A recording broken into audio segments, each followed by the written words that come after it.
I'm covering a series on how to transform darkness into love, and I'm covering many different subjects related to that, and many of them that I've experienced myself. The first one I'm going to go over is trauma. And what is trauma? There are two types of trauma. There's the type of trauma that's something that should not have happened to you but did, and there's the type of trauma that's something that should have happened to you but didn't. And I'm going to explain both. The first, something that shouldn't have happened to you but did, are things like physical, sexual, or emotional abuse, the abandonment of a parent, whether that be by death or by leaving, violence, some kind of disaster like a tsunami, addictions in your home. These are types of traumas that should not have happened to you but did. The type of trauma that happens by something that should have happened to you but didn't. In those formidable years, we have needs that must be met. And those are things like being given love and affection, which is a need, being able to express all human emotions, happiness, anger, curiosity.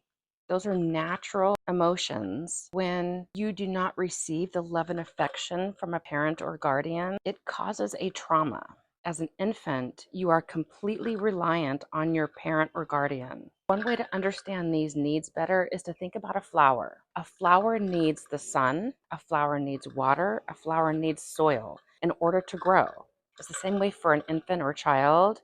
They need love and affection. They need a relationship with their parent or guardian. They need to be able to express all of their human emotions. And when a child or an infant is denied these, they have a need that needed to be met but wasn't. One of the reasons why so many people have such a difficult time healing from their trauma, it's been dealt with in a way, focuses on diving into the event that happened, going over every detail, reliving the event over and over and over, and trying to will that event to heal. That's impossible. And by continuing to focus on the trauma and relive it over and over, what trauma really is not the event that happened to you. It is not that need that wasn't met. Trauma is actually what happens inside of you as a result of the trauma. You cannot heal the event. You cannot heal what happened. You cannot change what happened. However, when you identify what has happened to you on the inside of you as the result of that trauma, that is what can be healed.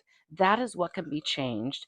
That is what can be transformed. The wounds that we experience from trauma cause us to unknowingly develop limiting beliefs. If you have a parent that died when you were a young age, or you were abandoned by a parent, you may feel that you're not good enough because that's how it felt to you as a child. That's how it showed up inside of you.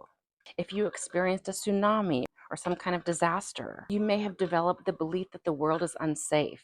Also, many times what results from trauma are coping mechanisms. If you did not have your needs met, what happens? You develop coping mechanisms to have that need met, whether it's a positive or a negative coping mechanism, such as if a child does not receive the love and affection that they needed from their parents, they may act out in ways that are really bad behavior because it still gives them the attention that they need. And when that child receives that attention, whether bad or good, it reinforces that coping mechanism. No matter how much you focus on the event that happened, no matter how much you talk it through in therapy, you cannot change that it happened. If you are sexually, physically, or emotionally abused, you will feel that you need to protect yourself because you don't trust people and you don't think the world is safe.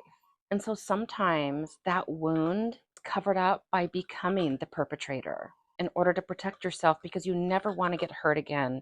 And the only way to not hurt is by hurting others. You don't necessarily need to focus on every detail that happened to you. You don't have to dive in and understand the entire history of the event. I do think it's important to express your emotions about it and be validated by someone else, certainly by yourself, because it's important to not hold those emotions in. If you need to talk about what happened to you, talk about it. But when you stay focused on talking about it, when you stay focused on the details over and over and over, you're just reliving it. And when you relive it, you feel so many of the same emotions that you did during the event and as a result of the event. And when your body feels those emotions and feels triggered, your body does not know whether it's happening right now or it happened 20 years ago. So you're just reinforcing those feelings, those limiting beliefs, those coping mechanisms, and you're not actually doing anything to heal. Many times, just by identifying the limiting beliefs or coping mechanisms that you have unknowingly developed, just the recognition and awareness many times helps them to start diminishing. And when you're triggered by things, that is the time to really pay close attention. Triggers do not happen as a way to punish you or keep you stuck. Triggers are actually helpful. It's your body's way of trying to tell you, show you that you're not believing something about yourself that's true. You're believing something that's not true about yourself, such as being unlovable or being unsafe in the world or not being good enough.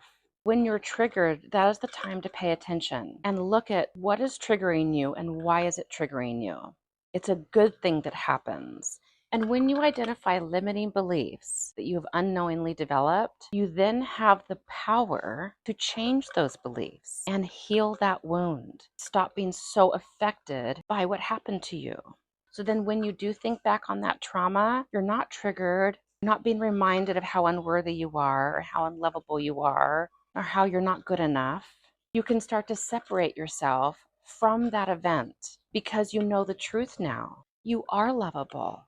You are enough. You are loved. And no two people are affected the exact same way from the same trauma. Take a car accident with two people who are involved in the accident. One of those people experienced trauma as a child, such as an event that made them feel unsafe in the world, such as being abused, experiencing violence, or a disaster of some kind, like a war or an accident, an earthquake or something. And they develop the belief that the world is unsafe. And there's the other person who did not experience that same trauma. The person who experienced that trauma as a child and is in that accident, they are reminded and it's confirmed to them that the world is unsafe and that things like that always happen to them. And all those feelings are confirmed. Where the person who did not experience that trauma understands within themselves that it was just an accident, something that happened. And while it may have been really upsetting when it happened, it doesn't turn into meaning something about them.